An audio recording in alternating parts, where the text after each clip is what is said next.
Hello everyone, welcome back to the channel. Hope you are doing well and fine. And in today's video, I'll be showing you how to sell on Bitfinex. So without wasting any time, let's just jump right on the video and make sure to watch this video till the end and follow the steps as well. Now the first thing that you need to do is head over and open up your browser, and on the search bar simply type in bitfinex.com, and then you will be sent to your home page. Now be sure to be logged into your account. Now once you're logged into your account, you'll be seeing these three options on the top of the page. Simply click on exchange and you'll be seeing this kind of home page.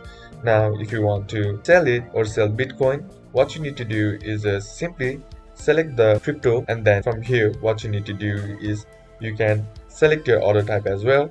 Either you can limit it or you can select the market or anything that is preferable for you. And once you're done with that, here you need to enter in your order size, that is your Bitcoin, and then the number of Bitcoin will be corresponding to the amount in the US dollars. Now select the amount or the number that you want to sell for the Bitcoin, and once you're done with that, all you gotta do now is just click on this BTC sell. And once you're done with that, that's basically how to do it. And that's it for today's video, guys. Hope this video was useful to you. Leave a like if it did. Comment down below what the next video should be on. Consider subbing to the channel. Thank you for watching. Bye bye.